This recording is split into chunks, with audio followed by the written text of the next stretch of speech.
why we should be investing early and often. I look at it like, who's going to take care of you in the future? Whenever that day is that you want to stop working, that you want to walk away from it, who's going to be taking care of it? If that's you, you have to start saving money so you can step away from working if you don't have this big inheritance coming to you. I'm trying to give me a bag. I'm trying to give me a bag. I'm trying to give me a bag. I'm trying to give me a What's up? You are now listening to FYI FLI, the podcast, and I'm your host, Hassan Thomas, along with Remy, and we are here to share tools on how millennials can budget, save, invest, and understand student debt and credit to achieve financial freedom. If you're a high school student, college student, or someone who's interested in gaining more financial insight, this podcast is for you. I'm trying to give me a bag. I'm trying to give me a bag. I'm trying to give me a... What's up, my FYI FLI folks out there? How y'all doing? I hope y'all doing all right. Welcome to the FYI FLI podcast. My name is Hassan Thomas, aka the kid that did and the man that can, baby. And today, we're going to be chopping it up with certified financial planner, author, and the host of the Empowered Planning podcast, Miss Shinobu Hindert. How are you? Good. I'm so happy to be here. I met you at FinCon. You had such great energy. I think you put me on the spot of a question and you were making me record stuff. And I was like, I'm into this. I like this guy. I'm happy to be here. Yes. I'm super happy to rock out with you here. We're no longer at FinCon. We're on FYI FLI. And what we like to do, we like to skip the fluff and get right into the good stuff. How does that sound? I like it. All right. So I want to know personally, were you always good with money, or was there a turning point in your life where you were like, okay, now it's time to get right? Yeah, that's a really good question. I think people make the assumption that because this is my profession, I went to go work for Smith Barney, which is now Morgan Stanley, interning, and I really liked it because every day was different. And I would go in there, I wasn't just pushing paper. I was just pushing paper, but I was confused. I didn't know what was going on every day. I'm like, there's all these things, and people were making investment recommendations, and I was going, how do they know what they're talking about? Like, I'm studying business at school, I'm studying economics, I don't know any of this. And then I realized that they were also creating financial plans around that. And that's really what attracted my interest, was because I was so afraid of money. I was so afraid of losing money. And I was like, wait a minute, you can figure out how to not have these things happen, or you can create a plan. So I figured, okay, at least if I can figure some of this stuff out, even if I don't want this to be a career, I'll at least know this new life skill. And I think something that's very important to mention is how your parents' fear or lack of understanding really trickled down to you and what you were going through. So have you seen that with other people that you've helped in the past, other clients? Is that something that you see often, or? Oh yeah, I see that all the time. And the first 2 chapters of my book are just talking about what your childhood money culture is like, how it's affected you, how you make financial decisions today, because those fears that I have, they're still with me. I'm, close to 20 years in this business. I think it's really important that people understand kind of what your emotional triggers are around money, especially when you're planning with a spouse or a partner. You could be really different. And it can, I think it's the second biggest cause of divorce in our country, other than infidelity, is financial. So I think just understanding where you're coming from, understanding where your partner's coming from, and then that's really your starting point, not how much money do you have. So like that's crazy that you brought up that emotional piece, because I actually thought about it. I was like, wow, like there's really like that emotional piece, and then there's the logistics of it. And whenever you're coaching, whenever you're helping someone talking about money, it's easy to be like, yeah, the numbers make sense, this and that. Yeah. But how do you personally, as a coach, as a mentor for people, how do you help people? How do you help people plan for their emotions? Like, how do you do that? I could tell you all of the answers to any investment question you have and figure out how to, make all the money that you want to make, but there's something that drives how you make decisions around money. Like, let's talk about that. And I have people walk me through maybe the last 3 bigger financial decisions they made, even if it wasn't like a direct purchase, if it's changing jobs, and how they made that decision. And then you can Gotcha. start to get some insight into, oh, they're like, if somebody would have asked me that, it's like, oh, you make all of your financial decisions based on fear. Like there's no gray area. Like it'd be very clear where, initially I was making those decisions from. I think Yeah. understanding that will also help them realize not to always just trust their gut when they're making a financial decision, because a lot of time that is driven by this like fight or flight mentality. And your gut is only so helpful when it comes to making financial decisions. A lot of times they just need more information. And then once they can start to verbalize that, that's a huge win for people that you're working Gotcha. with. They feel really empowered where they're just like, oh my gosh, I've had all of this. I call it unpacking your money baggage. It's like you're carrying Yeah. all this baggage with you and it's not yours. There's somebody else's that they passed on to you and you're just like lifting it over your shoulder and trying to make it in the world. And it's like, unpack it, get rid of it. Now that it's there, how do we move forward? What does that look like? That's huge. That's huge because I've honestly this year I fully understand how big and how motivating understanding your specific why is. And of course I've always been, I've always had like an overarching goal. Like when I was playing football, I wanted to get to the NFL. I wanted to get to college, so I've always had an overarching goal. But even breaking it down to smaller goals and smaller whys has helped me. Like, I'll give you an example. I started to, so I consistently, hit the gym and try to be active and stuff. But about 2 months before FinCon, I was like, hey, I'm about to be up on that stage. People gonna be looking at me. I gotta get right.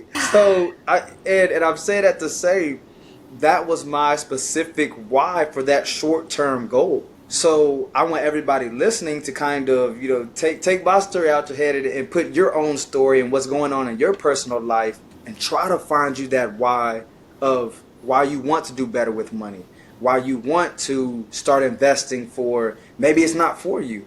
Maybe it's for your kid. Maybe it's for your future kid. I mean, I think going through that exercise push people to come up with like 3 whys, that if Okay. you're like, okay, well, your first why is I want to look good at FinCon. It's like, okay, we get that. But like, why do you want to look good at FinCon? You're like, oh, because everyone's going to see me and it's social media. And it's like, Yeah. okay, well, why does that matter? And then at the end of it, it's like, I want people to notice because I'm putting words in your mouth, but I think that you want to inspire people. You want to take people with you along on this journey, and it's helpful, right, for people to see the whole package. So I think like it wasn't just in vanity that you're like, okay, I'm going to be on stage to do this. It was also a professional, like I want to be noticed because I have something really important to say.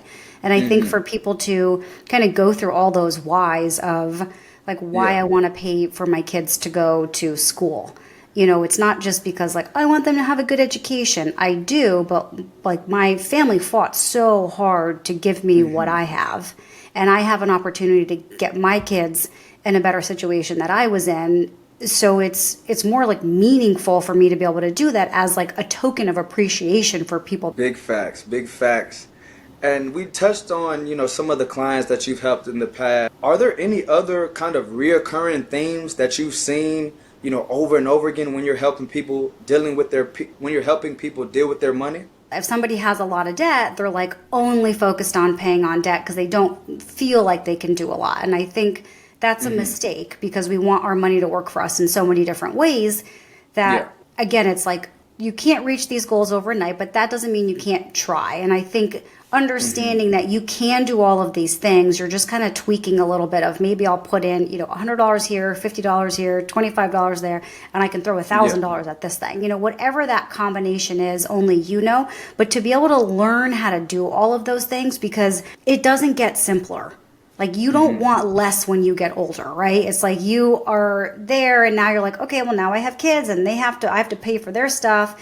I still want to retire. I all want to go on vacation. Oh, we're going to need a new car in 10 years. You have these things that come up. So I think building those habits of it's okay that I want a lot of things. That doesn't make me a bad person. It doesn't make me greedy. I want to have a certain lifestyle that I want to have. Well, how do I build that? Okay, here's the buckets that I need and then just to contribute to them. So while you were speaking, it brought a great question to my head. And as you know, around this financial community, there's kind of 2 ends of where you can pay off all your debt and then start investing and saving and doing other things, or you can do all three at the same time. What are your thoughts on that? Kind of break that down for us. I'm in the do all three because as you are paying down that debt, if you're not investing, you're losing the time value of compounding interest. So you're losing that opportunity to make money on your money. And then it's also like going back to that emotional piece of it is if you work really hard to pay off all that debt, you pay it off and you're celebrating and then you turn around and you look and you're like, I got nothing saved. No It's assets, no nothing. yeah, it's a very quick, fleeting thing. And, how dare you make yourself feel bad? You just paid off all that debt. But it's just this psychological thing that we do of just so to be able to pay off that debt and to go and turn around and go, and I have money. I'm able to do those things and it's working for me. And again, you're building these habits and you're also getting experience with saving money, investing money, seeing how you respond when you need more money. What if the market crashes? Like just getting experience in all of that. They're just building blocks to building wealth. And, think about it when you're in school, if you're learning really simple math, you learn more advanced math, you want to walk yourself through all of the learning steps of investing so you're not learning for the first time, years later. And even, mentioning investing and staying on that topic, something that I'm really proud about when it comes to investing is that I started in 2021 with only $50. So I opened up my Roth IRA and set reoccurring investments. But now that I'm making more money, I revved that up to about $200 a month. So that just goes to show for everybody listening, you don't have to have tons of money to start investing.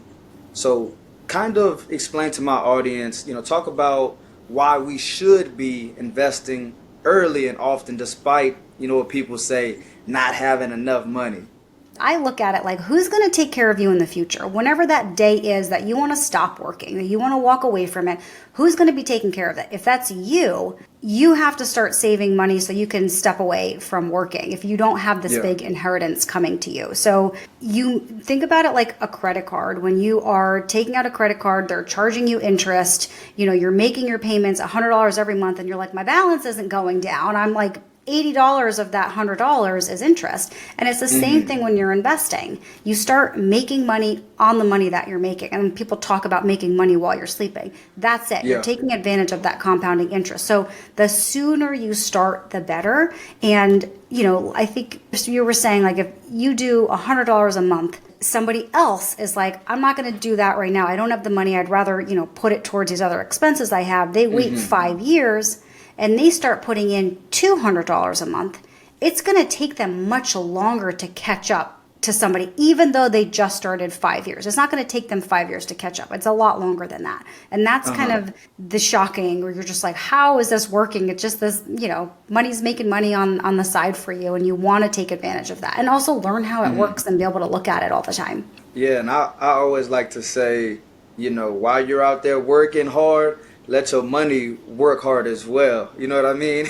And it's funny that you mentioned mistakes because when I first initially started investing, I believe it was 2018. I was a sophomore, about to be a junior, and my dad actually got me a stock book of like the best stocks from that year. And I went through all the stocks, and I'm a guy, I like to find the diamonds in the rough. That's the type of person I am. And I got my stocks down and, researched them and stuff.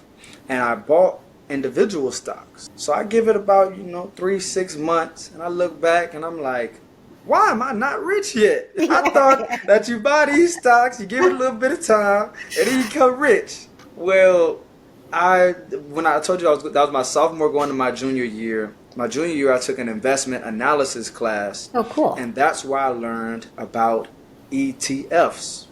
Exchange traded funds, which is just a group of stocks compared to investing into single stocks. So I ended up selling my single stocks because they weren't doing well. They would go up, they would go down, but it wasn't nothing. So with these ETFs, these group of stocks, I'm in it for the long haul because I have allocation to, or I have diversification for all of these different stocks in one group of stocks or one asset. So I'm an ETF guy. I love REITs, and REITs are as well is basically a group of real estate properties for my listeners tuning in with us.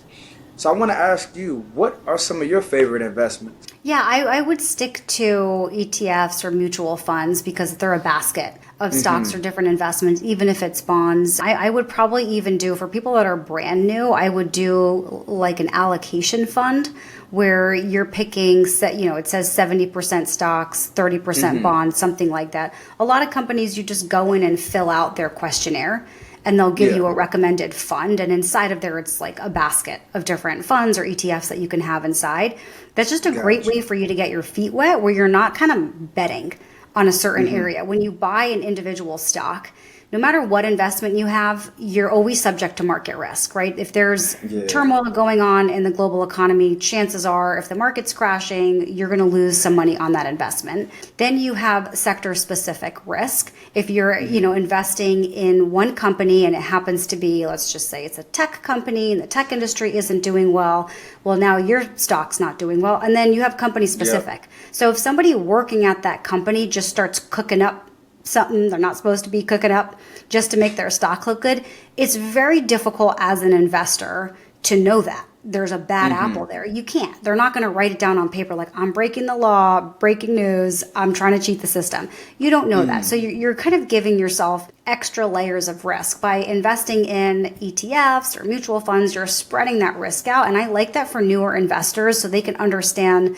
okay, I'm investing broadly based on my tolerance to risk, based on how much money I have, how long I'm going to wait until I'm going to use this money versus just picking random stocks. Once you're investing and you're comfortable with that, I would say if you want to go out and buy something that's specific, like don't do it with more than 10% of money that you have available to invest.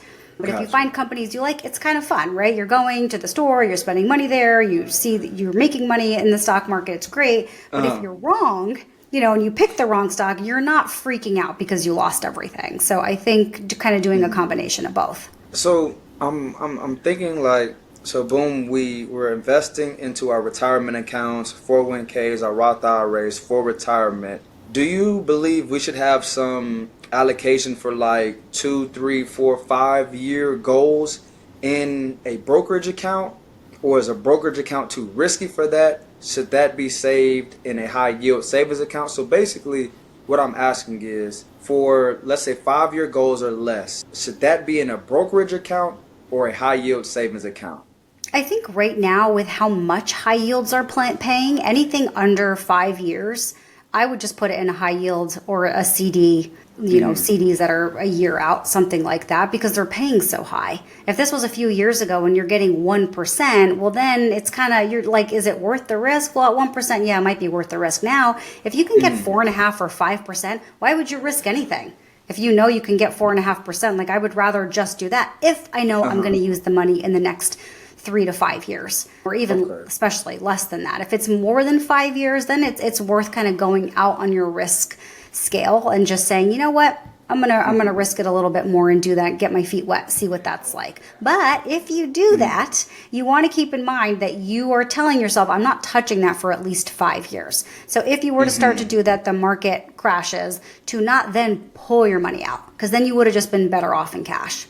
So again, these are kind of just exercises that you go through to see what you are like as an investor, because you're not a robot, you're not a book, right? You're a person, you got feelings, and you might have unexpected needs that come up. So you want to just get an understanding of how this is going to work when you are investing. Thank you for that, because honestly, that was kind of for me. I'm looking at you. I'm talking to everybody, but I'm looking at you. Yep. So I know some people are going through the same things as me. We may be saving for a car. We may be saving for a home. I'm specifically saving for a home in the next 2 to 3 years. So that's kind of why I wanted to ask that question, because I was like, I don't know if I should put this, because I have my Roth IRA with Schwab, but I was like, I don't know if I want to put a separate brokerage account for my house. Should I put it in a SoFi high yield savings account? I was like, but that makes sense, because we are getting great interest rates at this point just for sitting it in an online high yield savings account. that's something that I do talk about a lot. So I have our famous final question for you. I'm going to say 2 quotes, and I need you to let me know which one is more accurate in your opinion, all right? Okay. So the first one is, more money, more problems, like Biggie, shout him out. And the second one is, money can't buy happiness.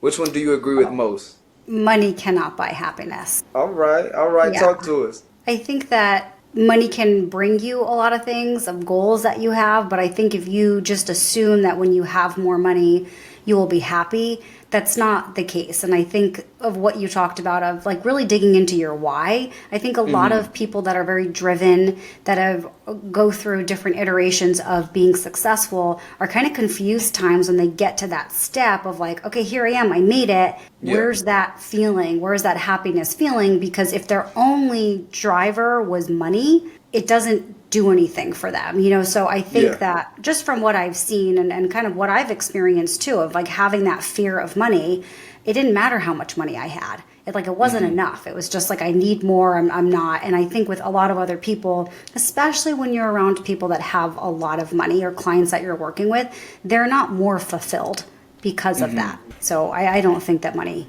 brings happiness. And that's kind of where I was going with it. With, you know, it's not a destination. It's more of a journey. Because if you're, like you said, if you're only grinding, you're only going hard for the money, and then you get that certain level of money that you wanted, you're gonna want and need more, because you're going to have liabilities, other things that you need to pay for. So there's gonna be more money that needs to be made. But if you're enjoying the journey, you're enjoying the progression that you're making, I feel like all of those things begin to make you happy once you're hitting those certain, you know, not necessarily monetary goals. Yeah, and finding your purpose, you know, and I think even just the more that we become reliant on our phones or technology, the more meaningful human connection tends to be. I mean, that's why I was so excited to meet you and come on here and do this, is just to be around people that kind of fill your cup up. And to be able to do that, it's like, that's not money, right? Like money, I haven't met anybody that's like, what do you want? They're like, money. It's like, I haven't met someone that's been their motivation. Well, I want to thank you so much for joining the show. Please, if you have any final words, any final takeaways, go ahead and also let them know where to reach you. You can reach me at empoweredplanning.com, or on Instagram, it's Shinobu Hindert.